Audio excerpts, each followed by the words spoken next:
Silicon city ಬೆಂಗಳೂರಿನಲ್ಲಿ ಸದ್ದಿಲ್ಲದೆ dengue ಪ್ರಕರಣಗಳು ಹೆಚ್ಚಾಗ್ತಾ ಇದೆ. ಡೆಂಗ್ಯೂ ಸವಾರಿಯನ್ನ ನಡೆಸ್ತಾ ಇದೆ. ಗಲ್ಲಿ ಗಲ್ಲಿಯಲ್ಲಿ ದಂಡಯಾತ್ರೆಯನ್ನ ಹೊರಡಿಸ್ತಾ ಇದೆ ಮಹಾಮಾರಿ ಡೆಂಗ್ಯೂ.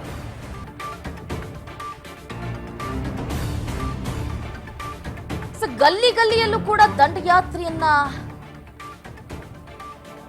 ಹೊರಡಿಸ್ತಾ ಇದೆ ಈ ಮಹಾಮಾರಿ ಡೆಂಗ್ಯೂ. ದಿನದಿಂದ ದಿನಕ್ಕೆ ಏರಿಕೆ ಆಗ್ತಾನೆ ಇದೆ ಡೆಂಗ್ಯೂ ಪ್ರಕರಣ. ಡೆಂಗ್ಯೂ ಪ್ರಕರಣಗಳ ಕೇಸ್ ಏರಿಕೆ ಆಗ್ತಾ ಇದ್ದಂತೆ ಆಸ್ಪತ್ರೆಗೆ ಸೇರಿಕೊಳ್ತಾ ಇದ್ದಾರೆ ಜನರು. ಆಸ್ಪತ್ರೆಗೆ ಸೇರ್ತಾ ಇರುವಂತಹ ರೋಗಿಗಳ ಸಂಖ್ಯೆಯೂ ಕೂಡ ಹೆಚ್ಚಳಾಗ್ತಾ ಇದೆ. ಬ್ಲಡ್ ಬ್ಯಾಂಕ್ಗಳಲ್ಲಿ ಪ್ಲೇಟ್ಲೆಟ್ಗಳಿಗೆ ಭಾರಿ ಡಿಮ್ಯಾಂಡ್ ಕೂಡ ಹೆಚ್ಚಾಗ್ತಾ ಇರುವಂತದ್ದು. ಅಬ್ಬರಕ್ಕೆ ಬ್ರೇಕ್ ಅನ್ನು ಹಾಕೋದಕ್ಕೆ ಬೆಂಗಳೂರು ಮಹಾನಗರ ಪಾಲಿಕೆ ಕಸರತ್ತನ್ನ ನಡೆಸ್ತಾ ಇದೆ. ಸಿಲಿಕಾನ್ ಸಿಟಿಯಲ್ಲಿ ಬಿಬಿಎಂಪಿ ಅಧಿಕಾರಿಗಳಿಗೆ ಫ್ರೈಡೇ ಟಾಸ್ಕ್ ಅನ್ನು ಕೂಡ ನೀಡಲಾಗಿದೆ. ಸೊ ಆಕ್ಚುಲಿ ಏನು ಬೆಂಗಳೂರು ಹಾಗೂ ಸುತ್ತಮುತ್ತ ಈ ಭಾಗದಲ್ಲಿ ನಿಧಾನವಾಗಿ ಡೆಂಗ್ಯೂ ಪ್ರಕರಣಗಳು ಏರಿಕೆ ಆಗ್ತಾನೆ ಇದೆ. ಇಬ್ಬರು ಈ ಡೆಂಗ್ಯೂ ಪ್ರಕರಣದಿಂದ ಸಾವಿಗೆ ಶರಣಾಗಿರುವಂತಹ ಘಟನೆಯೂ ಕೂಡ ನಡೆದಿದೆ. ಕರ್ನಾಟಕದಲ್ಲಿ ಒಂದು ಕಡೆ ಮುಂಗಾರು ಚುರುಕುಗೊಳ್ತಾ ಇದೆ. ಇದರ ನಡುವೆನೇ ಈಗ ಬೆಂಗಳೂರಿನಲ್ಲಿ ಡೆಂಗ್ಯೂ ಪ್ರಕರಣಗಳು ನಿಧಾನವಾಗಿ ಏರಿಕೆ ಆಗ್ತಾ ಇದೆ.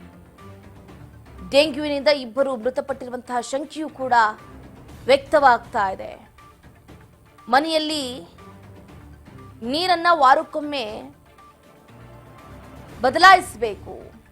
ಅಕ್ಕಪಕ್ಕ ಚರಂಡಿಗಳಲ್ಲಿ ನೀರು ನಿಂತಿದ್ರೆ ಅದನ್ನ ಕ್ಲೀನ್ ಮಾಡಬೇಕು. ಮನೆಯಲ್ಲಿ ಕಸ ಕಡ್ಡಿಯನ್ನ ಇಟ್ಕೋಬಾರ್ದು, ಆಗಿಂದಾಗೆ ಕ್ಲೀನ್ ಮಾಡಬೇಕು. ಮನೆಯಲ್ಲಿ ಕುಡಿಯುವ ನೀರನ್ನ ಆಗಿಂದಾಗೆ ಚೇಂಜ್ ಮಾಡ್ತಾ ಇರಬೇಕು. ಆಯಾ ವಲಯ ವ್ಯಾಪ್ತಿಯಲ್ಲಿ ಸಿಬ್ಬಂದಿಯಿಂದ ಮನೆ ಮನೆ ಸಮೀಕ್ಷೆಯೂ ಕೂಡ ನಡೀತಾ ಇರುವಂತದ್ದು. ಯಾರಿಗಾದ್ರೂ ಜ್ವರ ಬಂದಿದ್ದೇ ಆದಲ್ಲಿ ಇಂಥವರಿಗೆ ಸೂಕ್ತ ಮಾರ್ಗದಲ್ಲಿಯಲ್ಲಿ ಚಿಕಿತ್ಸೆಯನ್ನು ಕೂಡ ನೀಡಲಾಗ್ತಾ ಇದೆ. ಆರೋಗ್ಯ ಕೇಂದ್ರಗಳಿಗೆ ತೆರಳಿ ಪರೀಕ್ಷೆಯನ್ನ ಮಾಡಿಸ್ಕೊಳ್ಳೋದಕ್ಕೆ ಶಿಫಾರಸನ್ನು ಕೂಡ ನೀಡಲಾಗ್ತಾ ಇದೆ. ರಾಜಧಾನಿ ಬೆಂಗಳೂರಿನಲ್ಲಿ ಯಾವಾಗ ಸದ್ದಿಲ್ಲದೆ ಡೆಂಗ್ಯೂ ಪ್ರಕರಣ ಹೆಚ್ಚಾಯಿತು, ಇತ್ತ ತುಷಾರ್ ಗಿನ್ನಾಥ್ ಸೇರಿದಂತೆ ಆಶಾ ಕಾರ್ಯಕರ್ತೆಯರು ಕೂಡ ಮನೆ ಮನೆಗೆ ತೆರಳಿ ಮನೆ ಹೇಗೆ ಸ್ವಚ್ಛವಾಗಿದೆಯಾ ಇಲ್ವಾ, ಸೊಳ್ಳೆಗಳ ಕಾಟ ಇದೆಯಾ, ಅಕ್ಕಪಕ್ಕ ಚರಂಡಿ ಇದೆಯಾ, ನೀರು ನಿಂತ್ಕೊಳ್ತಾ ಇದೆಯಾ, ಅದ್ರ ಬಗ್ಗೆ ಜನಜಾಗೃತಿಯನ್ನ ಮೂಡಿಸೋದಕ್ಕೆ ಬಿಬಿಎಂಪಿ ಅಧಿಕಾರಿಗಳು ಕೂಡ ಮುಂದಾಗ್ತಾ ಇರುವಂತಹ ದೃಶ್ಯಗಳನ್ನ ಗಮನಿಸ್ತಾ ಇದ್ದೀರಾ.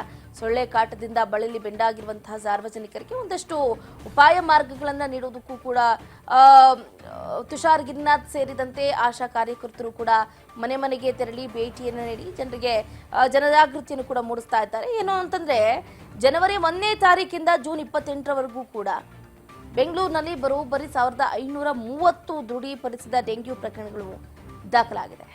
ಬಿಬಿಎಂಪಿ ಮುಖ್ಯ ಆಯುಕ್ತರಾದಂತಹ ತುಷಾರ್ ಗಿರಿನಾಥ್ ಅವರು ಈಗೇನು ಡೆಂಗ್ಯೂ ಜ್ವರದಿಂದ ಬಳಲ್ತಾ ಇದ್ದು ಸೊಳ್ಳೆಗಳ ಸಂತಾನೋತ್ಪತ್ತಿ ಸ್ಥಳಗಳನ್ನ ನಿರ್ಮೂಲನ ಮಾಡುವಂತೆ ನಿವಾಸಿಗಳಿಗೆ ಒತ್ತಾಯವನ್ನು ಕೂಡ ಮಾಡ್ತಿದ್ದಾರೆ. ಡ್ರೈ ಡೇ ಅಭಿಯಾನ ನೇತೃತ್ವವನ್ನು ವಹಿಸಿದ್ದಾರೆ.